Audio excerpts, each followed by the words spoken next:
Hello mga kaguro, maayong gabi sa inyong tanan. Good evening, good evening, good evening mga kaguro. So, andito na po, it's time to cook mga kaguro at magluto tayo ngayon ng ampalaya mga kaguro. So, ang gagawin po natin sa ampalaya mga kaguro, dati po ay kapag nagluto po tayo ng ampalaya, ay binababad po natin sa asin bago po natin siya lulutuin. Ngayon ay iibahin po natin mga kaguro. I-try ko po na dilimasin po siya ng asin. At atin pong hugasan at titingnan natin mga kaguro kung effective po ba ito at kung wala na po ba ang pait ng ampalaya. Pero kahit po mapait ang ampalaya, very masustansya po mga kaguro. So, try po natin mga kaguro na linimasin natin ng asin ng ating ampalaya ngayon. So, iibahin natin mga kaguro. So, let's go mga kaguro. Samahan niyo po ako sa aking simpleng pagluluto ulit mga kaguro. Maraming salamat. Pasiuna po. Thank you. Thank you so much. So, start na po tayo mga kaguro. So, meron po tayo dito mga kaguro na tatlong ampalaya po. Ayan, tatlong ampalaya meron tayo. So, binili ko po ito dahil nagagandahan po talaga ako sa ampalayang ito mga kaguro. At meron din po tayong 5 itlog mga kaguro. So, dati po ay naglalagay tayo ng 3 lamang na itlog. 2 hanggang 3. Ngayon ay medyo dagdagan natin. Gawin nating 5 piraso ang ilagay natin sa itlog. At syempre po hindi mawala ang ating pork, ang ating baboy po, panghalo po sa ating ampalaya po. And then, meron na rin po tayong nakahanda na po diyang bawang. Ito po, may bawang na po tayo. Sibuyas po, kamatis. At syempre po, meron tayong pork cube at magic sarap. So, ito po yung ating baboy po ay binabad na po natin ito sa oyster sauce at saka liquid seasoning po mga kaguro. So, ngayon po ay gagawin natin, hiwain na po natin itong ating ampalaya mga kaguro.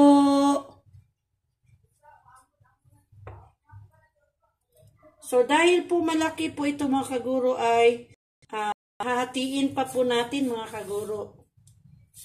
Yan. Sobrang lapad po kasi ito. Ito rin po, oh. Hatiin natin.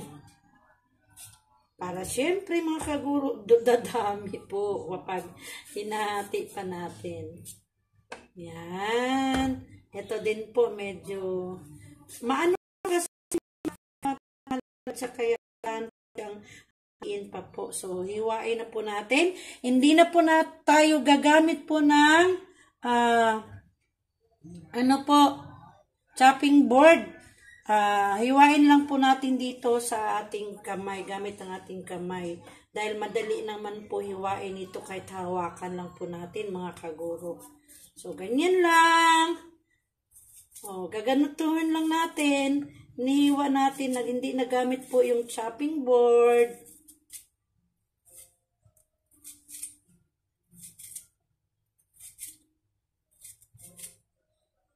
Pag bumili po ako mga kaguro ng ampalaya, ganito po yung binibili ko, yung parang malalayo yung ano niya, hibla. Kasi parang hindi po siya mapait. Pero minsan po ay meron din pong mapait mga kaguro na ganito. So, kaya try na mga kaguro na limasin ng asin ang ating ampalaya. Tingnan po natin mga kaguro kung hindi na po ba mapait. Or kung mawala po ba ang kanyang pait mga kaguro. So, ganyan lang po tayo maghiwa mga kaguro.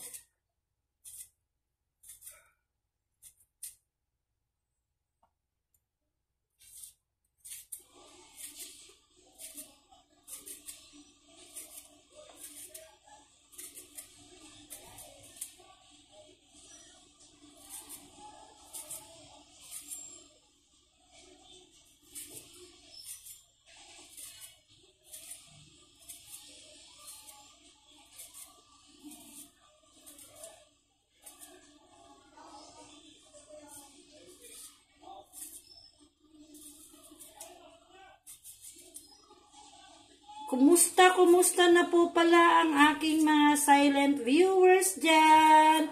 Kumusta na po kayo? Sana'y nasa mabuti po kayong kalagayan lahat. Ang ating mga subscribers, syempre po, kumusta po kayo? Thank you po sa pag-subscribe. At sa mga viewers ko po, maraming salamat po. So, meron na po tayong 253 po na mga subscribers. So, tiyaga-tiyaga lamang po. Sana po yung mga bagong makapanood ng aking video, sana po i-subscribe nyo po ako mga kaguro. At lagi-lagi nyo po nawa akong panuorin. Maraming salamat po. Shout out din po sa aking mga nakilala sa YouTube, yung mga ano po, makilala na rin pong vloggers na nakapag ano na po, na umabot na po ng thousands ang kanilang mga subscriber po. Hello po kayo. Maraming salamat sa pagbigay nyo ng time sa akin. Kahit napaka-late lang natin pong YouTuber po ay, or bago lamang po tayo ay nandyan po kayo. Sumusuporta po sa akin. Thank you po mga kaguro.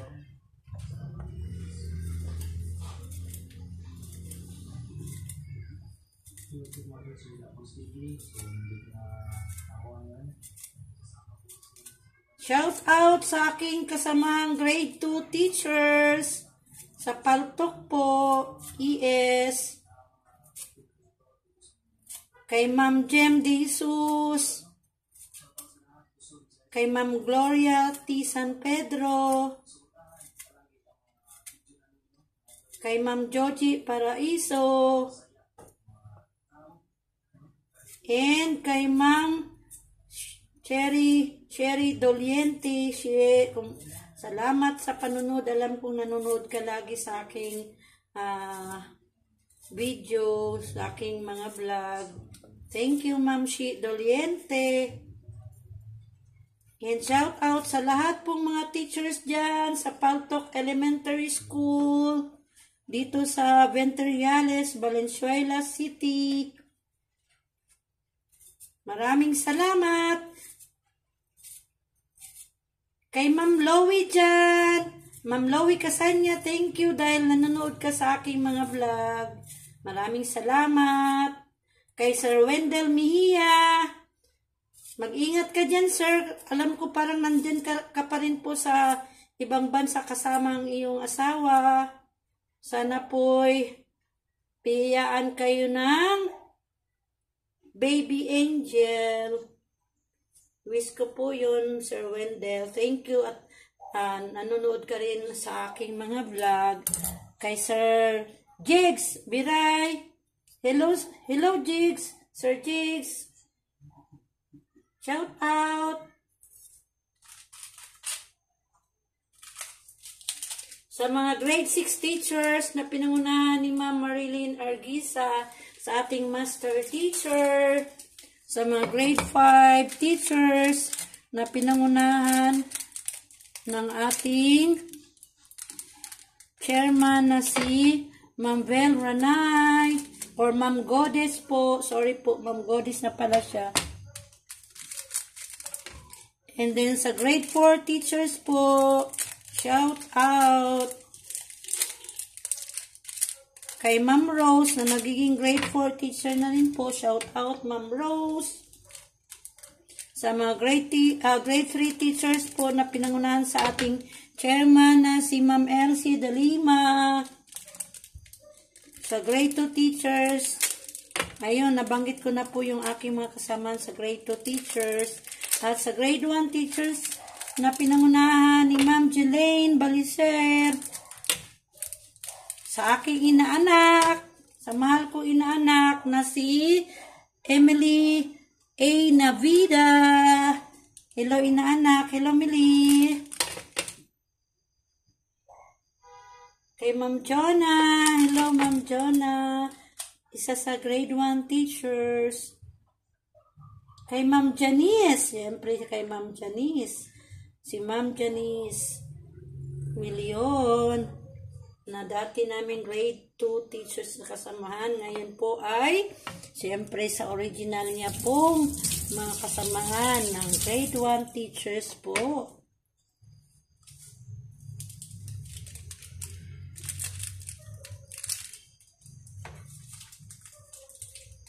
Kay Ma'am Magtoto, syempre kay Ann, hello Ann, at sa kanyang family. At gusto ko lang pong i-congrats si Teya, na anak ni Ma'am Magtoto. Congratulations Teya. Kung napapanood mo man to ay kino-congrats kita, binabati kita dahil sa iyong pagtatapos at sa iyong natanggap na medal bilang isang cum laude. Congratulations, anak. Ayan.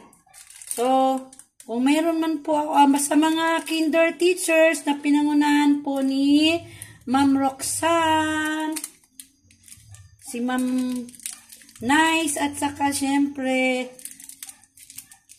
ang kamag-anak ng aking asawa, si Ma'am She Imasa. Yan. So, hello at maraming salamat dahil nanood kayo sa aking mga vlog. Sa mga taga-Washington, Escalante Negros Occidental. Hello. Kumusta na po kayo? Sana po'y makauwi po kami. Hindi namin alam kung kailan po kami makauwi.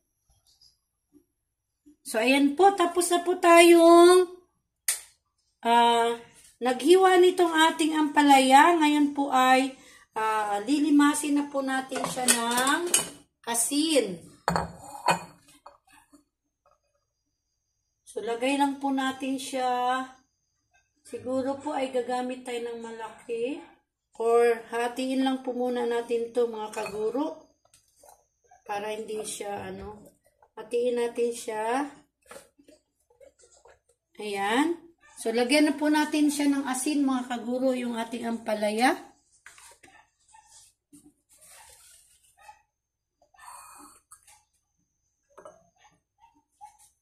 So, usod ko lang po to mga kaguro para kita nyo po. So, ayan po.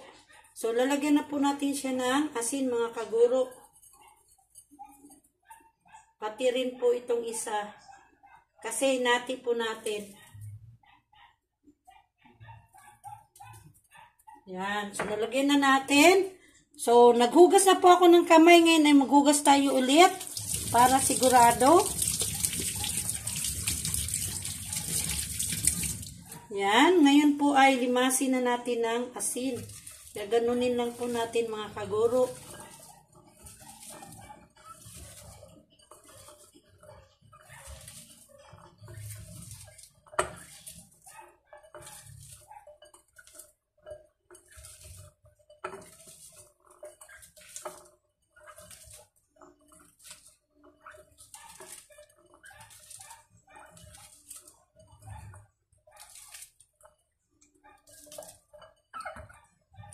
Parang pinipigaan lang natin siya ng asin mga kaguro.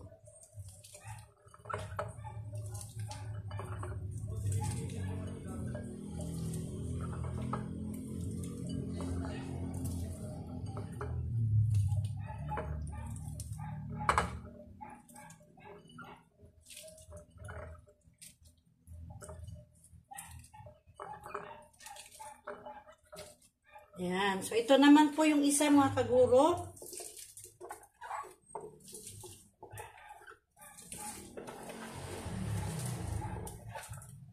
So, ulitin ko po, nilagyan natin siya ng asin at nilalamas po natin siya ng asin mga kaguro para try natin kung mawala po ba yung kanyang pait.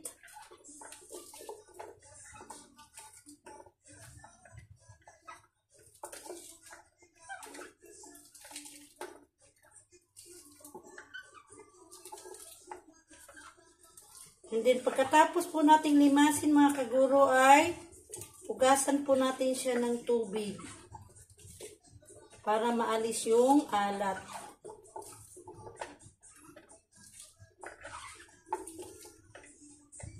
Okay, lagay lang po natin dito mga kaguro kasi pigaan natin siya bago natin na huhugasan.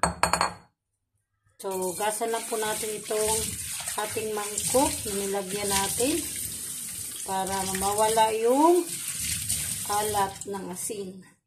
Kasi dito natin ilalagay mga kaguro. So, pigaan na po natin siya mga kaguro. Pigaan natin. Yan. Yan. May kunti po siyang katas na lumabas mga kaguro. Lagay natin dito.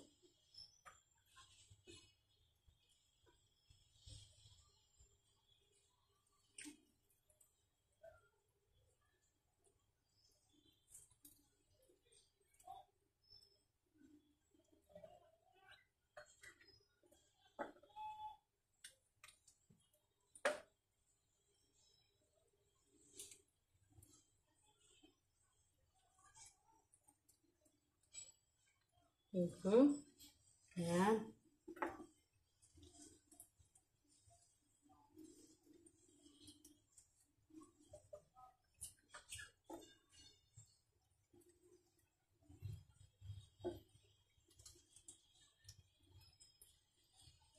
May katas siya mga kaguro, oh.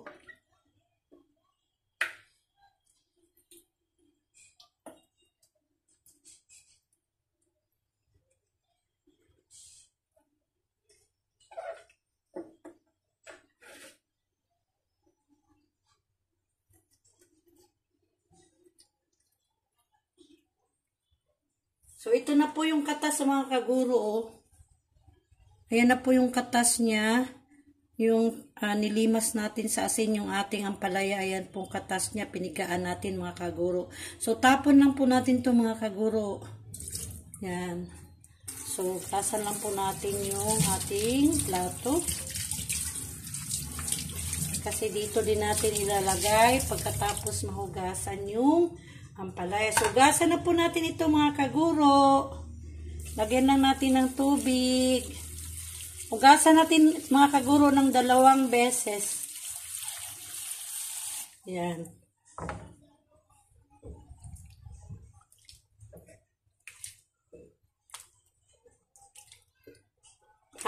Hugasan natin para matanggal yung kanyang alat.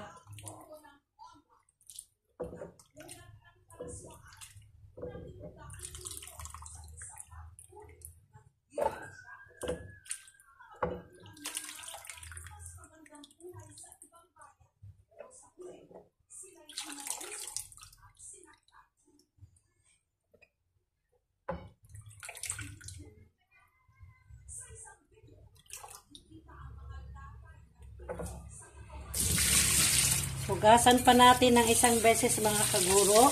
2 beses natin siya hugasan para matanggal ang alat.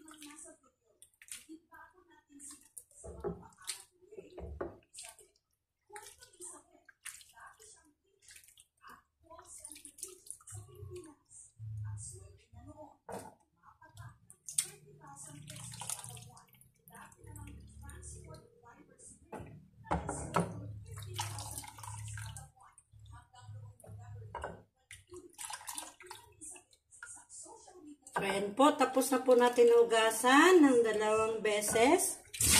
So, ready na po ito mga kaguro. Magluto na po tayo. Ayan, ang ating itlog pa po pala mga kaguro ay anuhin po muna natin.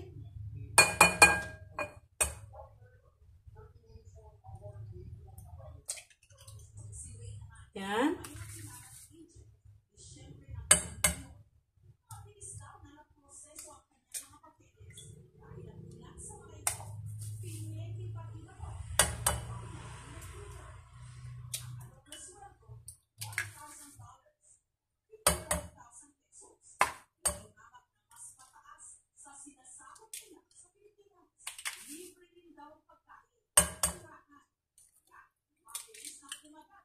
Ayan.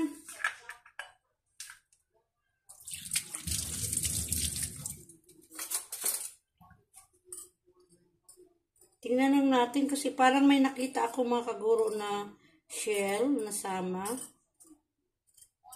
Okay, wala po pala. So, ganun. Anuhin na po natin mga kaguro.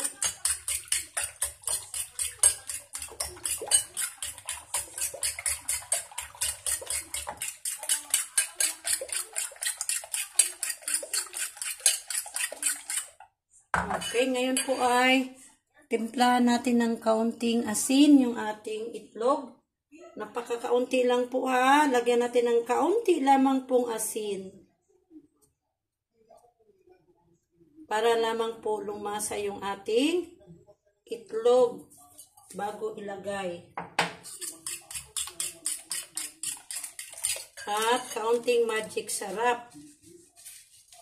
Okay. Haluin.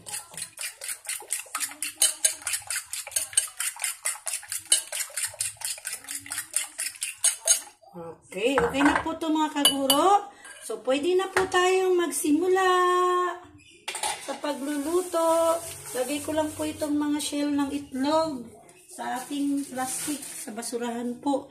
Hugas lang po tayo ng kamay dahil umipo tayo sa itlog.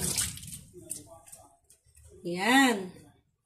So, saglit lang po mga kaguro. Ayusin ko lang pong cellphone. Iharap ko lang po siya sa ating kalan. Thank you po.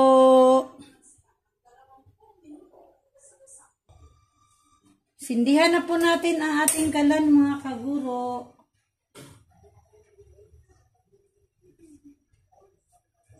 So, kuha lang po tayo ng ating mantika.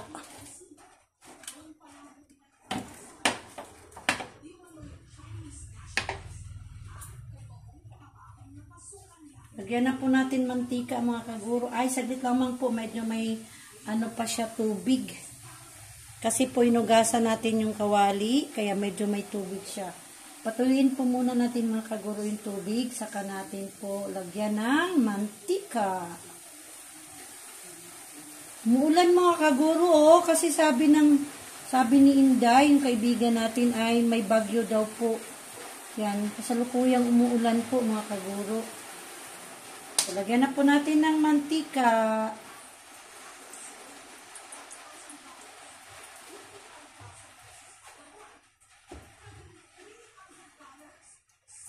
So, wait lang po natin uminit ang ating mantika, mga kaguro.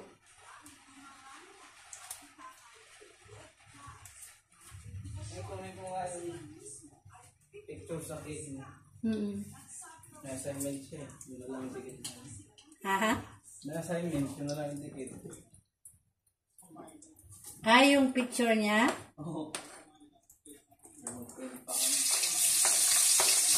Ah, saan yan? Sa Filipino? O MTV?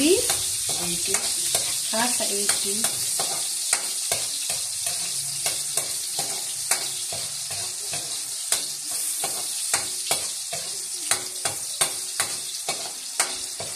Kala ko sa Pilipino kasi may picture profile sila eh. Lesson.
Lagay na po natin yung baboy mga kaguro, pero wag po muna natin isama yung sabaw niya, yung katas, yung pinagbabaran po.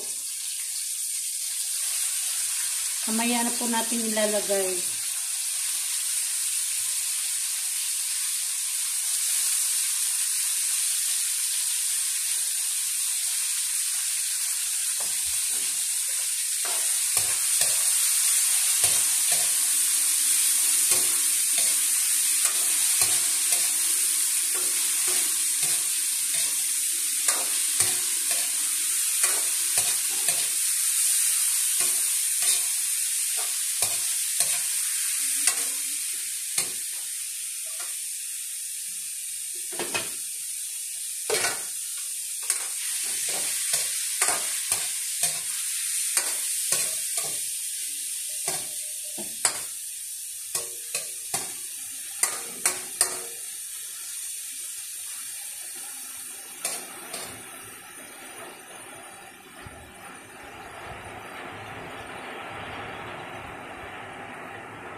Kuhanin lang po natin mga kaguro yung takip.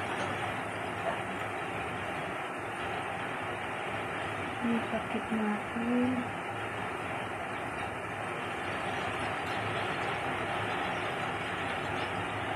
Malakas yung ulan mga kaguro.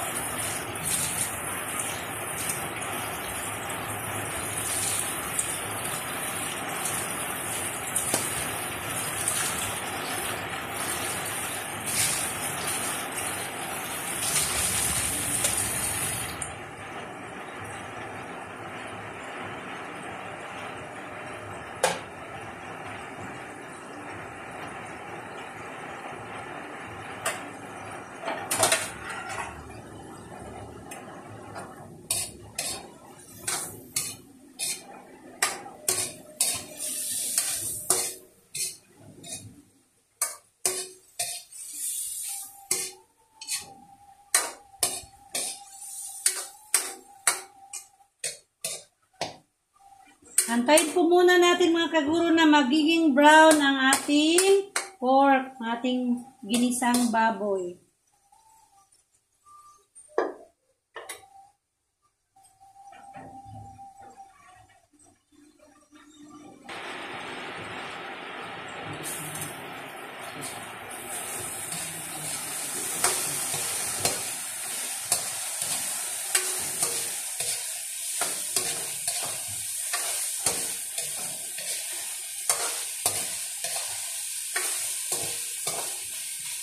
Lagay na po natin mga kaguro yung babaran mga kaguro ito.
Ngayon ay lagyan natin siya ng kaunting water mga kaguro.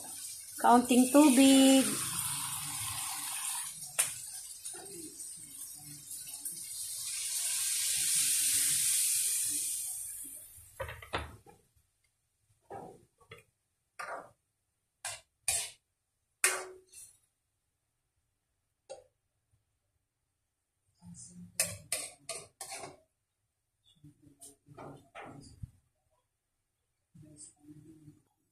Then, lagay na po natin mga kaguro yung pork cube.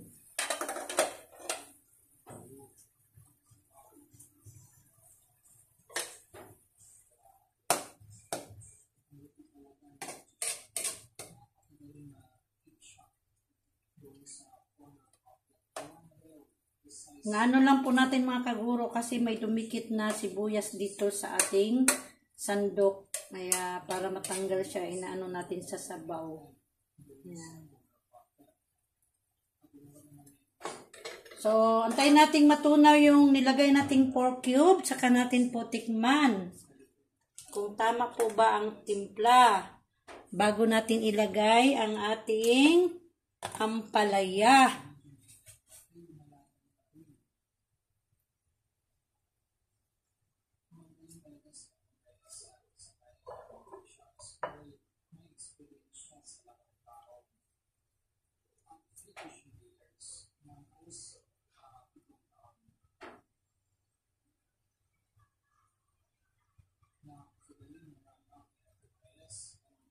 Yan, okay. Tikman na po natin mga kaguro kung tama na po ba yung timpla.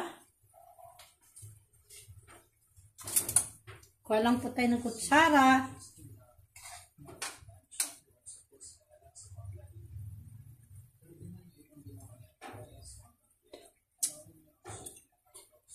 Okay.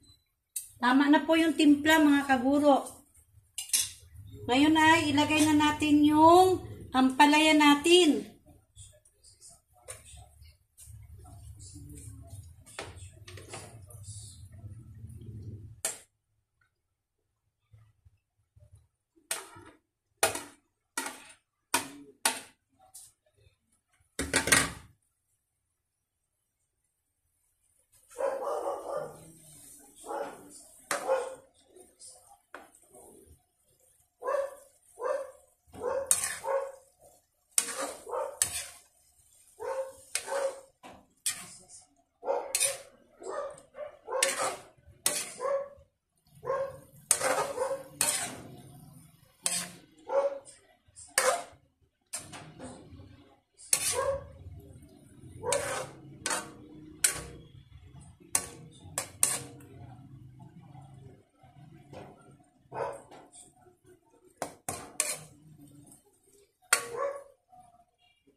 So, lagyan natin mga kaguro ng magic sarap. Kanina po yung itlog ay nilagyan na po natin. Kaya bago natin ilagay ang itlog, lagyan po muna natin ng magic sarap. Okay. So, hindi po natin inubos yung magic sarap mga kaguro ha. So, haluin natin.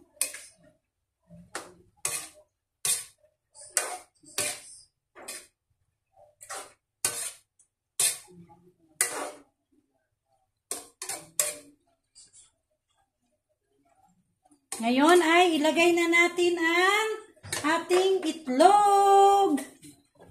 Yung 5 itlog mga kaguro, 5 piraso itong lalagay natin. So, painahan lang po natin mga kaguro ng apoy. Kasi paluto na po siya. So, huwag po nating i-overcook yung ating ampalaya mga kaguro kasi Mas masarap po pag medyo half cook po ang ating ampalaya.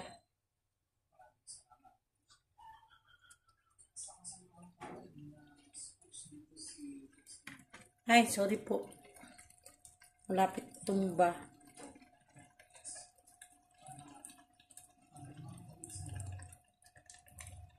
Ayan. So, nalagay na po natin ang ating itlog. So, hayaan po natin siyang ganyan lang. Huwag natin mahaluin.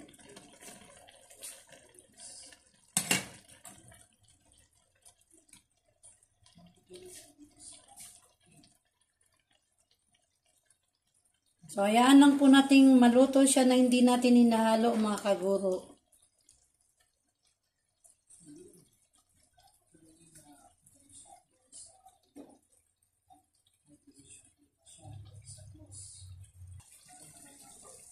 Ayan.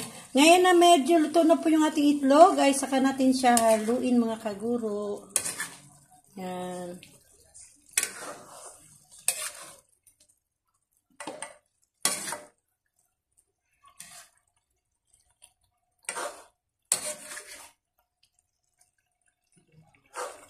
Ayan. Kitang-kita po ngayon ang itlog mga kaguro.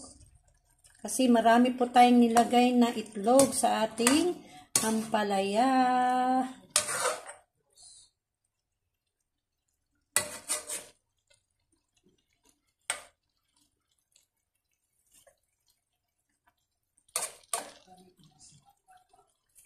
Ayan.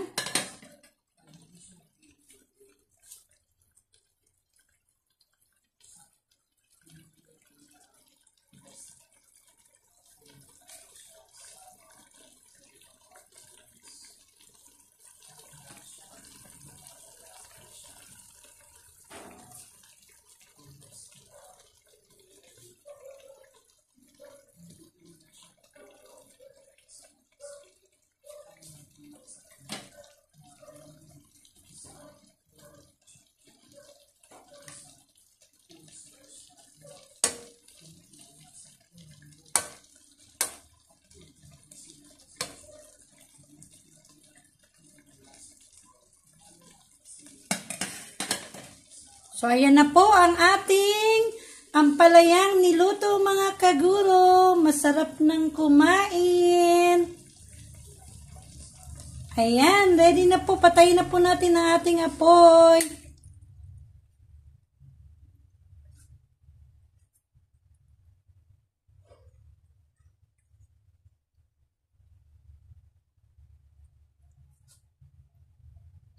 So, ayan na po ang ating niluto mga kaguro. Maraming salamat sa panunood mga kaguro. Sa inyong lahat, mag-ingat po tayo and I love you all. Bye-bye po.